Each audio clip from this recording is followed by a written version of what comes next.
welcome to another episode of Wrestling with WorldWide Willis. And this podcast is brought to you by the LMG Podcast Network. And today we are going to quickly preview the latest in the upcoming PLE Bash in Berlin. I'm excited about this one. I'm excited because Gunther's my favorite wrestler. This is more home to him. Definitely going to be a different reaction towards him. So I'm excited for that, what that's going to be like, to kind of have that European, crowd. That's going to be fun. So yeah, we're just going to one by one talk about each match. I do want to point out though, the Andrade Carmelo Hayes rivalry is really cooking. I'm really liking what they're doing with that, making it a series, making it a real beef, right? This rivalry has no title involved, right? This obviously two people trying to contend for the U.S. championship, the LA Knight holds currently, but their rivalry stemmed from that. But then we broke off into a new storyline that is just about the rivalry, just about just sort of CM Punk, Drew McIntyre ish, as far as like rivalry without the title. It kind of stemmed from the title, but it's a rivalry without one. And man, I'm just loving what Melo and Andrade are doing, man. They're putting on big time matches, and their storyline is really good. I love that they brought the barbershop again for Melo. Melo used to cook in NXT with that barbershop and adding it to his storyline. So really excited about that, man. Shout out to those two guys. They put on a real show. Also, I want to shout out AEW. I don't usually talk about AEW on the show. I don't get to catch up as much. Honestly, the product hasn't been very good lately to me, so I haven't been tapped in. But they're all in show. Shout out to them doing the all in show overseas, and it seemed like it had a lot of energy behind it. It seemed like they made a lot of the right choices as far as booking is concerned. Now, I will say having Daniel Bryan win it sort of makes sense just because you're in a spot where you kind of need names right now. You're not in the sweet spot the AEW was in like 2021, where it didn't matter who your champion was, they were, going to get a lot of love. Right now, AEW's on the downturn, so they need a bona fide stud. I will say Swerve has been amazing. He had a really good title run. He had a really good past 2 to 3 years, and he's just been killing it.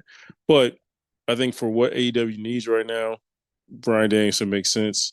I wanted to see House of Black win the trios, but I'm hopefully they can add them to a different story. I don't understand the struggle with not pulling the trigger on, like, House of Black should have almost every championship.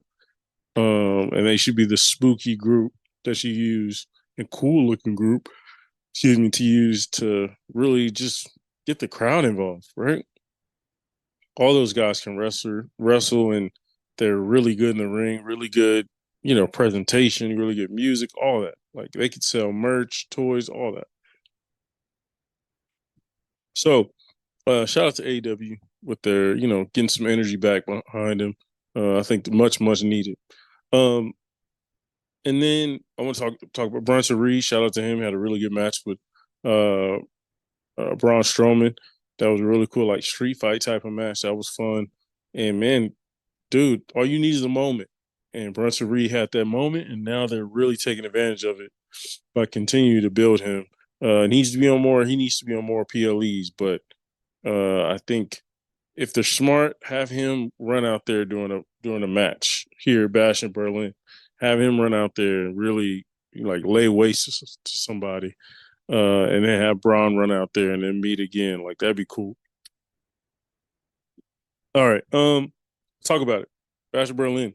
So first, let's talk about the WWE Women's Tag Team Championships. We have the Unholy Union versus Jade Cargill and Bianca Belair. This one, man, if they give them time, can be a really good match. And if they choreograph it well, then I think it could steal the show, low key. I do think, I think if the producers do a good job, it can make it. Because sometimes with Jade Cargill matches, sometimes it feels like it's clearly a handoff to Jade. Like it's clearly a hey, everybody, let's dumb it down for this match and let's let Jade kind of catch up and kind of get her feet under. And I'm hoping that this match is just, they just let them cook, man. Just let them really go at it, do their thing, have some really creative spots, have some really creative, because Unholy Union has some great, like, tag team moves. And it seems like Bianca and Jade have really come together and start coming real more innovative and coming up with some new stuff to do since they're both so athletic and so powerful.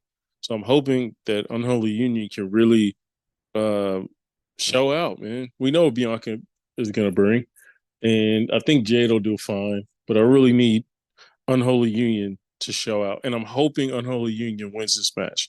Because again, I said on the previous episode, I think those two have the potential to be the best tag team champions of all time, best women's tag team champions of all time. Right? I really do. If they really keep them together and let them do what they do, they're both great. And you have Davenport as a part of it now. That's going to be a key factor. I'm sure she's going to come out and interfere. But I think that'll be a fun match. And then we have Rhea Ripley and Damian Priest. They call it the Twin Terrors or something like that, I think is their name. And they are going up against Liv Morgan and Dirty Dominic Mysterio. This one's going to have the crowd going crazy. You already know some of the hottest stars in the business are in this match as far as Rhea, Damian, and Dom. And I just really excited to see these guys go at it. And the amount of drama that's involved in this match, and just to see Rhea get her hands on Liv is going to be great, you know. And seeing Rhea probably do something to Dom, whether it's a power bomb or riptide off the top or anything, right? I think it's going to be great. So I could see that match going either way, but I'm glad it's going on. The crowd's going to be hot, hot, hot because Dominic just elicits like big time, big time crowd reactions, whether mostly bad. I was gonna say for good, better or worse.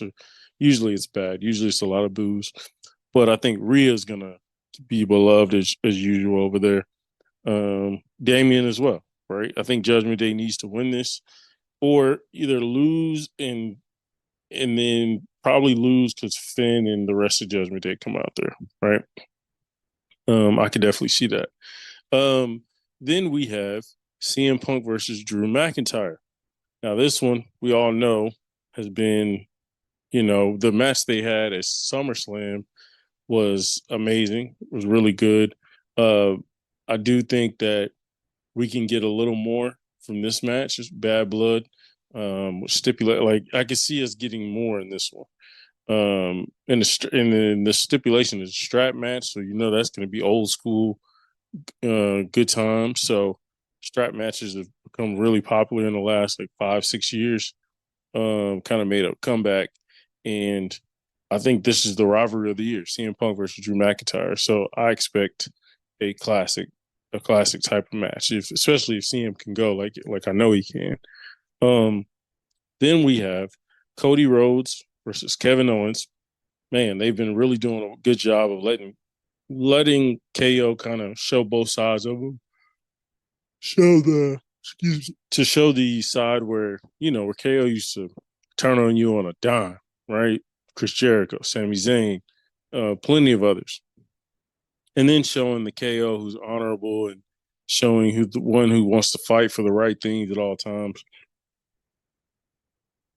I'm really I think they've been doing a really good job of teasing a KO turn of Cody, but I think it's a good job of just teasing it. Don't make it a big deal, and will make us want to watch that match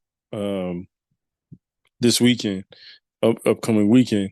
And so, yeah, man, I think Cody obviously is going to win this. Kevin's obviously going to lose, but I can see them two putting on a great match just because they're both built for it, and they just have a cool differentiating in styles. Cody's more old school, and Kevin Owens is new school with the old school body. Kevin can do all the swantons and all that stuff, so that's great. So we know that Cody's gonna win his title again. They're gonna defend it successfully, and so I'm just wondering like what's next. We'll see, but I definitely think Cody's coming out of this the winner for sure. Um, then we have Gunther versus Randy Orton. This is going to be a great match. I thought their match at King of the Ring was great.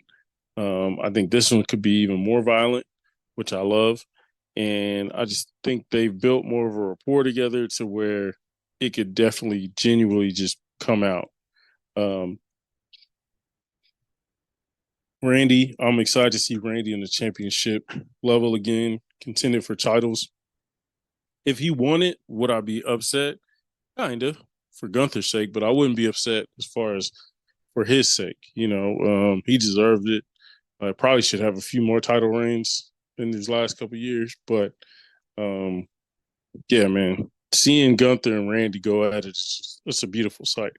Some of my two favorite wrestlers going at it, one in the new school, another in the old school. Um, but yeah, I think Gunther wins this pretty handedly. I think Gunther puts the pause on him, and Randy's gonna, maybe use an RKO to kind of even the score, but he won't be able to pin to take advantage. It's gonna be a whole thing.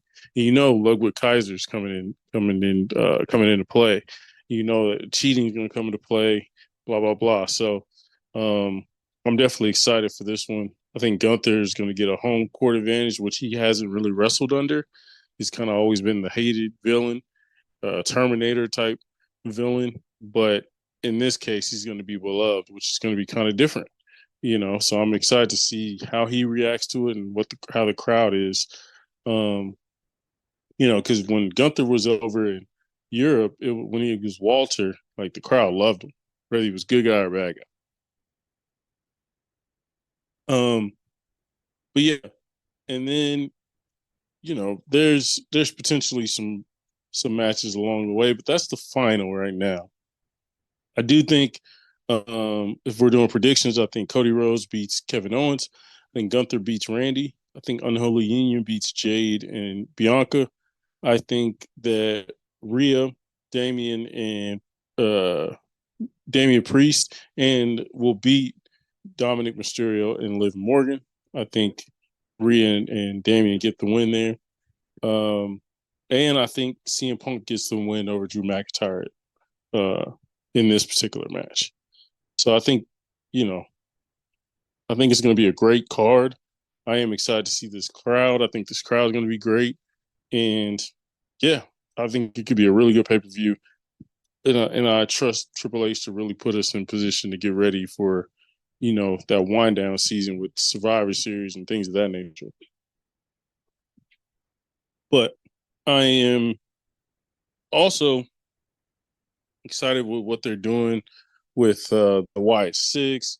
I like what they're doing with the New Day. I love that. I love a little bit of tension there because it kind of blends into some realism, and that's really cool to see. And yeah, I just hope they continue to dive into it. Don't lose it. Continue to dive into New Day. And I'm excited for that. But yeah, let me know what you think. Let me know what you think of the card. Let me know what you think as far as this PLE. Are you excited, or are you kind of like, not really too important to you? Let me know. And we can talk about it. You can go to the Facebook page. You can go to Twitter. You can go to Instagram. Just hit us up and shoot us a DM or comment on something. We'll definitely get back to you. But yeah, I think, WWE is in a really good spot right now, and these overseas shows really demonstrate that. Just the amount of like enthusiasm from these fans is kind of huge, and you don't necessarily get that in America because we see it every week, and it's on tour in America every week. But next week we'll tap in with a review and review all the matches and go through them all and see who did what and how good was it and everything. But until then, we are out.